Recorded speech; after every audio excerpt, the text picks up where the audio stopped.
तो मैं अवध कुमार स्वागत करता हूं आपको हमारे YouTube चैनल में। दोस्तों, आज के वीडियो में मैं आपको बताऊंगा भारत पे कैप्टन एप्लीकेशन जो है, जिसमें भारत पे में काम करने वाले जो एफएससी है, टीएम है, वर्क करते हैं, उस एप्लीकेशन के विषय में मैं बात करूंगा आपसे।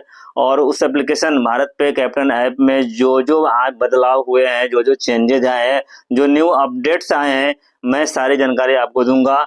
और मैं उम्मीद करता हूं कि अगर आपने वीडियो को पूरा देखा तो भारत पे कैप्टन को आप अच्छी तरह से समझ लेंगे। और जब आप भारत पे कैप्टन को अच्छी तरह से आप समझ लेंगे ना, तो आपको मार्केट में आने वाली जो परेशानी है, उस परेशानियों का सामना आप बड़ी आसानी से कर सकते हैं। क्योंकि कैप्टन ऐप को समझना बहुत जरूरी है। ये हमारा एक हथियार है जिसके जरिए हम मार्केट में काम करते हैं। उसका नॉलेज हमको पूरा होना चाहिए।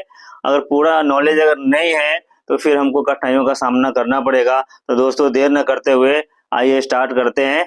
फुल स्क्रीन पे आप मैं स्क्रीन रिकॉर्डिंग लगा देता हूँ ताकि आपको समझने में आसानी होगी। तो दोस्तों, आइए स्टार्ट करते हैं। देखिए, ये है भारत पे कैप्टन ऐप। पहली चीज मैं आपको ये बता रहा हूँ कि अगर आप ऑनबोर्डिंग करने के लिए जाते हैं, मर्चेंट अगर तैयार हो जाता है ऑनबोर्डिंग के लिए, तो फर्स्ट ऑफ ऑल हमें क्या चेक करना चाहिए कि वो मर्चेंट ऑनबोर्डेड है या फिर नहीं है। तो उसके लिए देखिए, यहाँ पे जो बेल आइकन है ना, बेल आइकन के बगल में जो सर्च का ऑप्शन दिया हुआ है, इस पे जाना है। यहाँ पे नंबर डालना है। मान लिया मैं एक नंबर डालता हूँ 9322809820। ये मेरा खुद का ही नंबर है और इसको मैं सर्च करता हूँ। ये देखता हूँ कि इस पे भारत पे बना हुआ है या नहीं। अब ये देखिए, जैसे मैंने याद दिया ना, यहाँ पे ये भारत पे बना हुआ है। कब बना हुआ है उसका डिटेल्स भी दिया हुआ है कि 19 सितंबर 2019 में ये बना है। और लास्ट ट्रांजेक्शन जो हुआ है वो 13 अप्रैल 2024 को हुआ है। और डिटेल्स में देखेंगे ना तो न्यूट्रल है, मतलब कि ट्रांजेक्शन इसके ऊपर नहीं हो रहे हैं। तो इस चीज को आप समझ लीजिए। तो इस तरह से आपको नंबर डाल के चेक करना है। कभी कभी क्या होता है ना कि आपने नंबर चेक नहीं किया और मर्चेंट के मोबाइल में आपने डाउनलोड कर दिया कैप्टन एप्लीकेशन। डाउनलोड करने के बाद में जब आप नंबर डालेंगे तो मालूम पड़ेगा कि वो मर्चेंट पहले से ही ऑनबोर्डेड है। आपने बैंक अकाउंट वगैरह सब लिंक कर दिया। जब कैप्टन ऐप से उसके क्यूआर कोड को आप स्कैन करेंगे तो आपको मालूम पड़ेगा कि ऑलरेडी ऑनबोर्डेड है। उस सिचुएशन में क्या होता है ना कि उसका जो बैंक अकाउंट होता है ना, वो वेस्ट हो जाता है। क्योंकि वो नंबर पे ही वो दूसरा बैंक अकाउंट भी लिंक हो गया। एक ही नंबर पे दूसरा बैंक अकाउंट भी लिंक हो जाता है। कभी कभी मर्चेंट क्या रहता है ना कि आधे अधूरे में ही जो है ना अपना प्रोसेस छोड़ देता है, नहीं बना पाता है। तो उस सिचुएशन में भी वो केस जो रहेगा ना, वो नंबर पे आपको ऑलरेडी ऑनबोर्डेड ही आएगा। तो मतलब नहीं, इसलिए नंबर डाल के पहले चेक करना बहुत जरूरी है कि मर्चेंट पहले से कहीं ऑनबोर्ड तो नहीं है। ऑनबोर्ड की सिचुएशन मर्चेंट अगर कभी भी अपने मोबाइल में अगर भारत पे का एप्लीकेशन डाउनलोड भी किया रहेगा और लॉगिन कर लिया रहेगा अगर उसने, तो वो ऑनबोर्डेड ही आपको दिखाएगा। तो उस पर काम करके मतलब नहीं है, पहले चेक करना जरूरी है। अब देखिए, मैंने चेक कर लिया। चेक करने के बाद में मैं आपको आज पूरी जानकारी दूंगा कैप्टन ऐप के बारे में। जो जो चेंजेज आए हैं ना, वो सारी चीजें मैं आपको बताऊंगा। अब यहाँ पे अर्निंग्स वगैरह तो आपको मालूम ही है। टुडे टास्क में जाते हैं, यहाँ पे व्यू टास्क में जाते हैं। व्यू में जाएंगे ना तो यहाँ पे बाई डिस्टेंस, जो डिस्टेंस से जो दुकानें रहेगी ना, उसके विषय में आपको जानकारी मिलेगा। इसके पहले वाले वीडियो में भी मैंने बताया था आपको। जैसे ये नैन्सी डेयरी है, इस पे अगर हम जाते हैं तो यहाँ पे देखिए सारी चीजें जानकारी हमको यहाँ पे मिलेगी। कौन सा टास्क है, रिकवरी का टास्क है। और भारत पे वन भी अदर टास्क है। भारत पे स्पीकर भी है, स्वाइप भी है। और ये सारी जानकारी देख लेते हो। ट्रांजेक्शन क्या न्यूट्रल है, मतलब कि मर्चेंट ने अप्रैल 2024 में ही भारत पे का क्यूआर बंद कर दिया है। मतलब इसके पास जा करके भी मतलब नहीं है। अगर आप जाते हैं, बात करते हैं, अगर हो गया काम तो ठीक है, नहीं तो इसके ऊपर ध्यान देने की आपको ज्यादा जरूरत नहीं है। और यहाँ से इनका नंबर भी मिल जाएगा। यहाँ से जब यहाँ जाएंगे ना, यहाँ से इनका नंबर भी मिल जाएगा। कॉल करके भी आप देख सकते हैं। पहले हो गए बाई डिस्टेंस में जब जाएंगे ना, बाई टास्क में जब जाते हैं, तो ये चीज समझना जरूरी है। ये ऑनबोर्डिंग है। ऑनबोर्डिंग तो खैर नया होता है, वो आपको यहाँ पे नहीं दिखेगा। फ्री मर्चेंट में क्या रहता है ना कि जो आपको असाइन नहीं है, असाइन नहीं है इन द सेंस कि ना तो वो भारत पे वन में असाइन है, ना ही भारत पे स्वाइप में असाइन है, ना रिविजिट में असाइन है मर्चेंट वो, ना ही रिकवरी में असाइन है, ना ही स्पीकर में असाइन है, ना ही upload document business upload business document में असाइन है, ना सीपीबी में असाइन है, ना ही इन्वेस्ट भारत पे में असाइन है, और ना ही तो यूपीआई ऑटो पे में असाइन है। जो मर्चेंट कहीं भी असाइन नहीं है ना, उसका आप जो है ना फ्री मर्चेंट में जाकर के उसकी क्यूआर कोड को स्कैन करेंगे तो आपको मालूम पड़ेगा। मैं आज मार्केट में गया था काफी लंबे समय के बाद, काफी लंबे टाइम के बाद में आज मुझे थोड़ा फुर्सत मिला और मैंने मेरा कैप्टन ऐप चालू करके रखा था, तो मैं गया आज 1 घंटा मैंने मार्केट में काम किया ये जानने के लिए कि आज क्या रिस्पॉन्स है, पहले क्या रिस्पॉन्स होता था और किस तरह से मर्चेंट का फीडबैक आता है। तो मैंने 1 घंटे में एक ऑनबोर्डिंग किया, एक सीपीवी किया और एक क्यूआर लिंक करके एक मर्चेंट को मैंने दिया। ये देखो आज ये जिसमें से 2 जो थे ना वो फ्री मर्चेंट में थे, या ये दोनों फ्री मर्चेंट वाले थे। आप देखो इसका जो टास्क मैंने क्या क्या कंप्लीट किया ना, मैं आपको वो भी दिखा देता हूँ। इनका सीपीवी कंप्लीट हुआ और इस क्यूआर कोड करके मैंने इनको दिया। और दूसरा जो था ये इसके पास नहीं गया हूं मैं, क्योंकि जाने वाला था और मैं नहीं गया। तो इसमें से एक जो है ना मैंने जो किया था वो सीपीवी था और सीपीवी के साथ में क्यूआर करके दिया था। और दूसरी जो मैंने किया था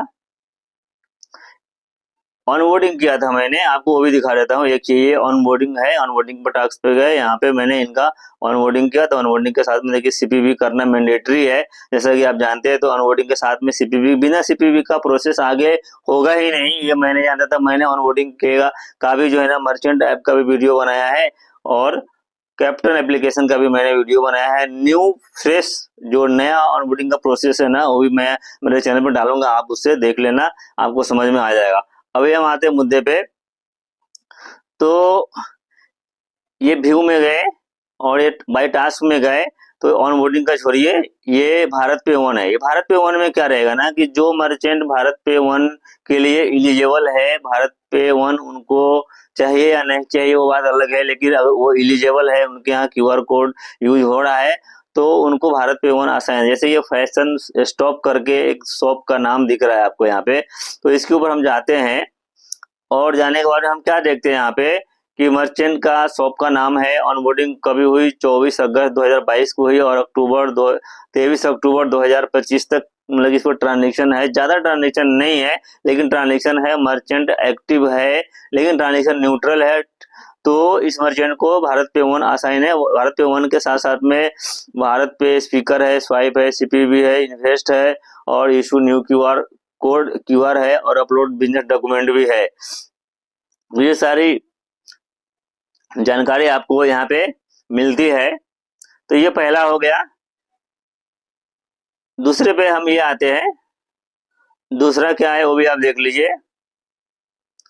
बाई टास्क में ये स्वाइप मशीन का है, तो जो स्वाइप मशीन के लिए एलिजिबल है, कंपनी को ये लगता है कि इनको स्वाइप मशीन देना चाहिए, इनको इनके ट्रांजेक्शन अच्छे हैं, तो उनको स्वाइप मशीन में जो असाइन करती है। जैसे ये कि हैदर स्टोर है, अब इसके ऊपर हम जाएंगे तो क्या जानकारी मिलता है पहले आप वो भी देख लीजिए। कि ये मर्चेंट जो है ना 13 अगस्त 2019 में ऑनबोर्ड हुआ था और 16 नवंबर 2025 तक मतलब इसके ऊपर ट्रांजेक्शन चालू है। तो ये स्वाइप के साथ साथ में सीपीवी भी है, सब चीज है। तो इनको कॉल करके आप देखो, स्वाइप वाले जो मर्चेंट रहेंगे ना उनको मिलने जाने से पहले मैं आपको यही बोलूंगा कि पहला कॉल कर लीजिए। कॉल करने के बाद में मर्चेंट अगर इंटरेस्ट दिखाता है तो उनके पास जाइए, इंटरेस्ट अगर नहीं दिखाता है तो कोई मतलब नहीं है जा करके। और आगे देखते हैं, एक और मर्चेंट का हम देखते हैं। ये ज्वेलरी वाले हैं। ये ज्वेलरी की जो शॉप है इनका भी सेम सिचुएशन है। 17 अगस्त 2021 में ऑनबोर्ड हुआ था और उसके बारे में 24 अक्टूबर 2025 में लास्ट ट्रांजेक्शन हुआ है। और इसके क्यूआर कोड पे भी ट्रांजेक्शन कोई खास नहीं है, न्यूट्रल है, लेकिन स्वाइप के लिए है तो बात करके जा सकते हैं, जो कि ज्वेलरी की दुकान है। तो इस तरह से आप ये देख लिया, आपने ये देखा, उसके बाद मैं आपको और बता रहा हूँ। अब वही देख लिए, इससे स्वाइप है, रिविजिट है। रिविजिट वाले मर्चेंट को भी बड़े गौर से देखिए, जो कि रिविजिट अगर आप करते हैं ना तो रिविजिट में पैसा अच्छा खासा कंपनी दे रही है, लेकिन कौन से मर्चेंट की रिविजिट करनी है, कौन से मर्चेंट की रिविजिट नहीं करनी है, कौन मर्चेंट रिविजिट करवा सकता है, कौन नहीं करवा सकता है, ये आपको पहले देखना पड़ेगा। जैसे ये शॉप पहला आया, Shiv Sai auto spare parts है, हम इसके ऊपर टच करेंगे, ठीक है। और टच करने के बाद में हम ये देखेंगे कि पहले मर्चेंट की ऑनबोर्डिंग कब हुई। 30 मार्च 2019 को हुई थी और 25 अक्टूबर 2025 तक इसने ट्रांजेक्शन लिया है। और ट्रांजेक्शन लेने के साथ में यहाँ पे ये रिविजिट में ये असाइन है, तो इनको हम जा सकते हैं इसके पास में, चूंकि ये हाल फिलहाल का केस है, 1 महीना हुआ ट्रांजेक्शन नहीं लेते हुए, तो जाकर के मिल करके बात कर सकते हैं और ये इनका ट्रांजेक्शन कर सकते हैं। डिस्टेंस वगैरह भी दिखता है कि 1.09 किलोमीटर है, माने कि आसपास में ही रहेगा। 1 किलोमीटर भी आपको दिखाएगा, ज्यादा दूर नहीं जाने की जरूरत है, पास में आप जाइए। दूसरे मर्चेंट भी हम देखते हैं, रेड चिली फास्ट फूड के पास में जाते हैं और ये भी, इनका भी नवंबर में ट्रांजेक्शन हुआ है और ये भी रिविजिट में असाइन है, तो इनके पास में भी, मतलब कहने का मतलब ये है कि रिविजिट में जो मर्चेंट असाइन हो रहे हैं ना, आप ये देखेंगे ना कि नियर बाई में उनका जो ट्रांजेक्शन ड्रॉप हो गया है, इसलिए कंपनी बोलती है कि जाकर के उनको, उनके पास में जाओ, रिविजिट करो और मर्चेंट जो ट्रांजेक्शन नहीं ले रहा है, ट्रांजेक्शन लेने के लिए अगर कोई उनको परेशानी है, कठिनाई है, तो उनको बात करके फिर से ट्रांजेक्शन चालू करवाओ। ये रिविजिट का काम होता है और रिविजिट में असाइन है। दूसरी चीज है रिकवरी। रिकवरी वाले जो मर्चेंट होते हैं ना, मैं आपको बता दूं कि रिकवरी वाले जो मर्चेंट होते हैं ना, वो काफी पुराने होते हैं, काफी लंबे टाइम से वो ट्रांजेक्शन नहीं लिए होते। जैसे एक दुकान है ओम मोबाइल जोन करके, 18 फरवरी 2019 को इनका ऑनबोर्डिंग हुआ था और लास्ट ट्रांजेक्शन कब, ये 8 फरवरी 2024। मतलब कि ये मर्चेंट ने काफी दिन पहले बंद कर दिया। अब इसके पास में जब हम अगर जाते हैं, बात करते हैं, मिलते हैं, दुकान अगर मिलती है तो जाइए, हाय हेलो बोलिए और पूछिए कि सर कैसा चल रहा है आपका भारत पे।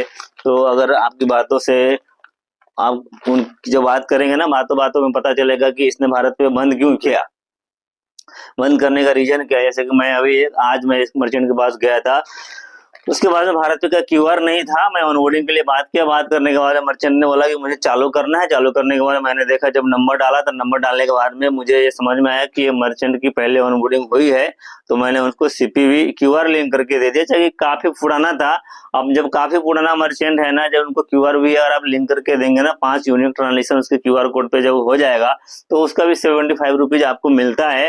तो कर सकते हैं, करने के बाद मर्चेंट काफी अच्छा था। तो इस तरह से आप देख सकते हैं कि जो रिकवरी में जो मर्चेंट असाइन होते हैं ना, वो काफी पुराने रहते हैं, काफी पुराने रहते हैं। तो इसके पास में जाकर के बात करके आप जो है ना, मेहनत करेंगे तो कन्वर्ट हो सकते हैं, ज्यादा रेशियो नहीं रहेगा, लेकिन फिर भी कन्वर्ट हो सकते हैं। अब आगे देखते हैं, आगे का जो टास्क है ना, वो मैं फटाफट बता रहा हूँ आपको। रिकवरी हो गया, स्पीकर हो गया, स्पीकर भी जो है ना काफी पुराने मर्चेंट रहते हैं, ये भी आप देख लीजिए। लेकिन इसमें स्पीकर वाले में कुछ ऐसी दुकानें भी होंगी कि जिसके यहाँ लोन चालू रहेगा, जैसे लोन भी चालू हो सकता है उसका, तो भी कंपनी उसके स्पीकर दे। और यहाँ जो स्पीकर असाइन होता है ना, एक चीज का आपको ध्यान रखना है कि इनको स्पीकर 49 में मिलता है, इस चीज का भी आपको ध्यान रखना है कि इनको स्पीकर 49 का मिलता है। स्पीकर भी आपने देख लिया। स्पीकर के साथ में मैं आपको एक चीज और बता रहा हूँ, ये सीपीवी का जो है ना, ये काफी अच्छा अर्निंग कंपनी यहाँ पे दे रही है। और सीपीवी का जो टास्क है ना, ये बहुत आसानी से आप कर सकते हैं और बहुत ज्यादा वक्त नहीं लगता है, नहीं तो कोई डॉक्यूमेंटेशन है, बस उसका फोटो चाहिए, एड्रेस वगैरह अपडेट करना रहता है। और ये जो सीपीवी यहाँ पे असाइन होगा ना, वो सीपीवी अगर आप करेंगे, ये सीपीवी अगर आप करेंगे ना, तो इसका पैसा आपको मिलेगा। अन्यथा अगर आपको वो सीपीवी करेंगे जो असाइन नहीं है ना, तो उसका पैसा आपको नहीं मिलेगा। जो असाइन सीपीवी, जैसे कि आज मैंने 2 टास्क करे सीपीवी के, एक तो इनकम्प्लीट था, एक मैंने कंप्लीट किया है। ये देखिए, प्रिया करके एक शॉप है, वहां पर मैं गया था और उनका सीपीवी का जो टास्क था वो कंप्लीट हो गया है, ग्रीन टिक दिख रहा है, ये मैंने सीपीवी किया है।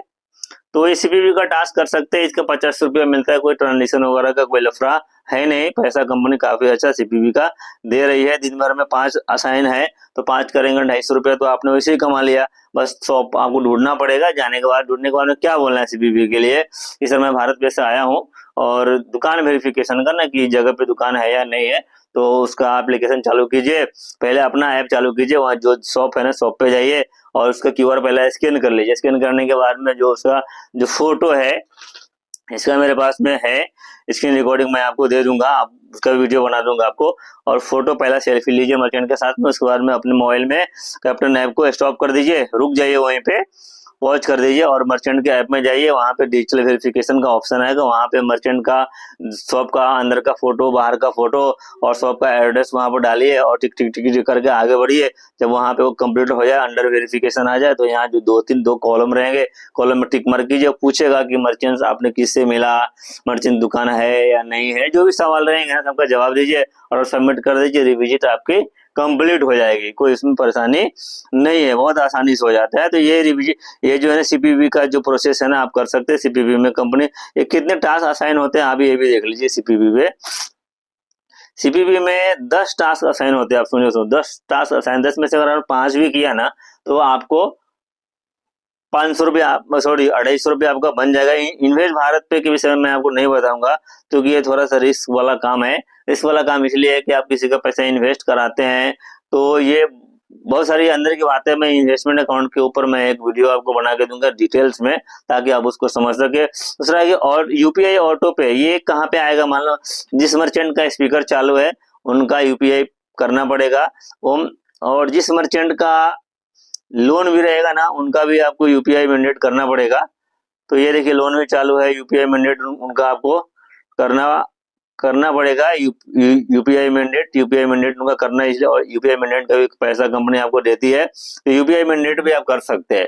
क्योंकि जब जैसे आप मर्चेंट का ऐप चालू करेंगे ना, उसके पास अगर स्पीकर है या लोन है तो ऊपर ही चालू करते के साथ में आता है यूपीआई मैंडेट करने के लिए, तो आप करके उनको दे सकते हैं।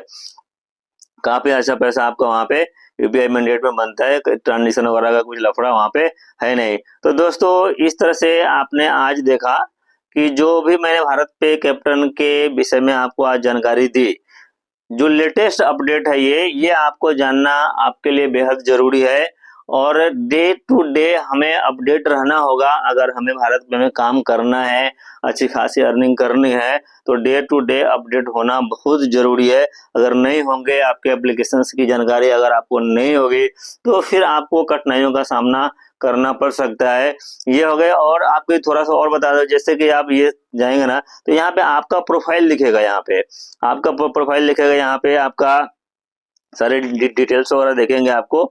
और यहाँ पे आपको माइक्रो व्यू, केवाईसी डिटेल्स वगैरह भी देखेंगे, विड्रॉल है। और अगर आपको आपके मोबाइल में जो केवाईसी, सॉरी, जो क्यूआर कोड का स्टॉक खत्म हो गया है, लेना है तो कहाँ पे जाएंगे? टीम के ऑप्शन में जाएंगे। टीम के ऑप्शन में जैसे ही जाते हैं तो वहाँ पे आपको जो एएसएम का नाम लिखा रहेगा और उसके बाद में जो टीएम का नाम रहेगा, टीएम के बाद में इसका जो है ना वो आपका नाम रहेगा। यहाँ पे कलेक्ट क्यूआर कोड पे जाएंगे, कलेक्ट क्यूआर पर जाएंगे, यहाँ पर नंबर ऑफ क्वांटिटी जैसे कि आप डालेंगे, जैसे मैं यहाँ पर डाल रहा हूँ 100 मैंने यहाँ पर डाला, कंटिन्यू करेंगे तो सामने वाला जो टीएम रहेगा ना उसको एक ओटीपी जाएगा, ओटीपी यहाँ पर डालिए और डालने के बाद में आपका यहाँ पे स्टॉक एंट्री हो जाएगा।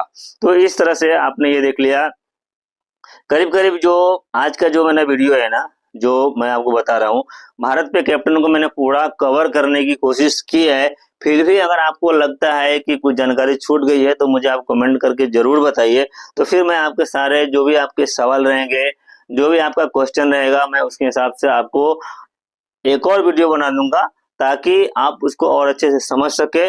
तो दोस्तों आज के लिए इतना ही। मैं उम्मीद करता हूँ मेरे द्वारा जो जानकारी आपको दी गई है, अगर आपको वो अच्छा लगा हो तो हमारे चैनल को आप सब्सक्राइब कर दीजिए, वीडियो को लाइक कर दीजिए और बेल आइकन को भी दबा दीजिए, ताकि जब मैं कोई वीडियो बनाऊं उसका नोटिफिकेशन आपको सही वक्त पे मिले और उसका बेनिफिट आप ले सके। तो थैंक यू दोस्तों, मिलते हैं फिर से नेक्स्ट वीडियो में।